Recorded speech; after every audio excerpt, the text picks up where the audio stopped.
News 19 और आज का मतदाता टीवी में एडवोकेट अमित शर्मा जी आपका स्वागत है। आप बहुत ही युवा और प्रतिभावान अधिवक्ता हैं और आप उत्तर प्रदेश कर अधिवक्ता संघ में संयुक्त सचिव के रूप में भी हैं। तो आपका बहुत बहुत धन्यवाद। सर, सवाल ये था अमित जी, 15 अगस्त आने वाला है, तो ऐसी स्थिति में 15 अगस्त जिस दिन स्वतंत्रता दिवस के रूप में हम लोग मनाते हैं, देशवासियों से क्या अपील करेंगे? सबसे पहले तो एक अपील मेरी ये रहेगी कि 15 अगस्त वास्तविक रूप से हमें जानना चाहिए कि क्या है स्वतंत्रता दिवस।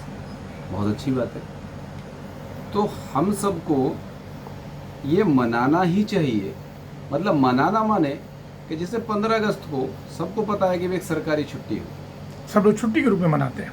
सरकारी छुट्टी है, छुट्टी के रूप में मनाते, तो ये केवल छुट्टी के रूप में ना मना के ये हमें एक उत्सव के रूप में मनाना चाहिए। जैसे मुख्य रूप से इसमें ध्वजारोहण का कार्य होता है कि अपना तिरंगा जो है उसको हम फहराते हैं और उस पर जाकर जो जहाँ भी होता है हमें सल्यूट करना ही चाहिए, पहुँचना ही चाहिए। उस किसी भी कार्यक्रम में कोशिश करनी चाहिए। पर इससे अलग भी मैं एक बात और कहना चाहूँगा कि स्वतंत्रता दिवस जिस कारण हम मना पा रहे हैं या इस दिवस पे हम लोग कुछ कहने, सुनने, बोलने, खड़े होने की स्थिति में आए, उस मूल कारण को, उन मूल कारकों को हमें याद अवश्य करना चाहिए। अपने उन महायोद्धाओं को, क्रांतिकारियों को, चंद्रशेखर आजाद हैं, सरदार भगत सिंह हैं,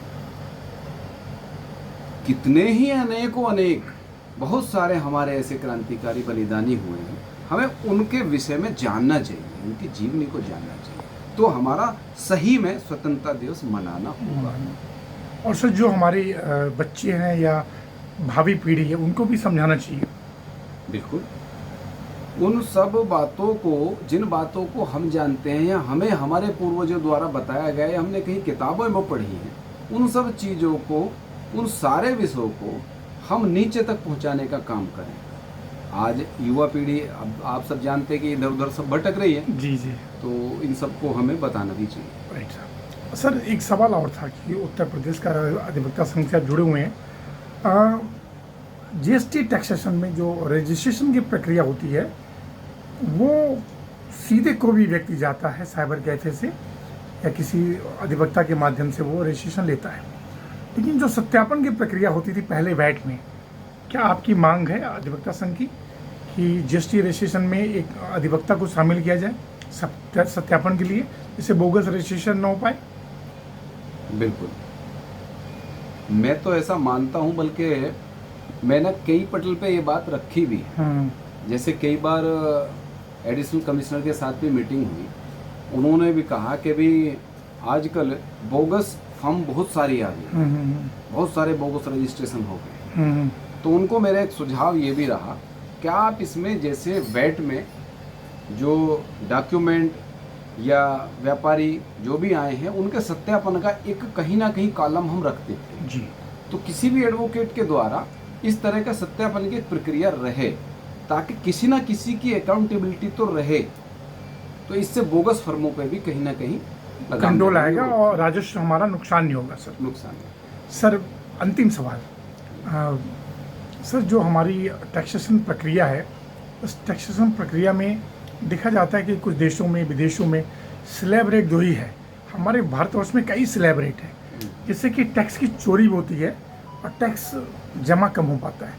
तो क्या आप चाहेंगे कि टैक्सेशन का जो स्लैब रेट है कम हो? बिल्कुल, मैं इस पक्ष में हूँ कि टैक्स का स्लैब रेट कम होना चाहिए।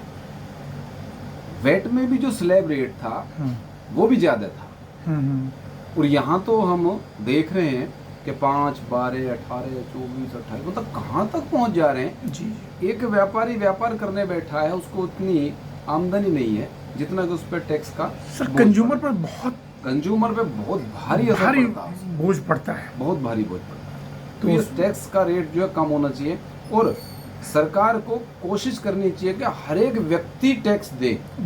इस प्रयास में काम करें, ना कि हम ज्यादा से ज्यादा जितने लोग रजिस्टर्ड हैं उन पर ज्यादा टैक्स वसूलें। ये गलत तरीका है। कर की जो प्रणाली हो वो कम हो, जिससे ज़्यादा टैक्स जमा होगा, लोग चोरी नहीं करेंगे। चोरी नहीं करेंगे। सर अंतिम सवाल मोदी जी के बारे में है, जो कि यशस्वी प्रधानमंत्री देश के हैं। 24 में क्या लग रहा है आपको?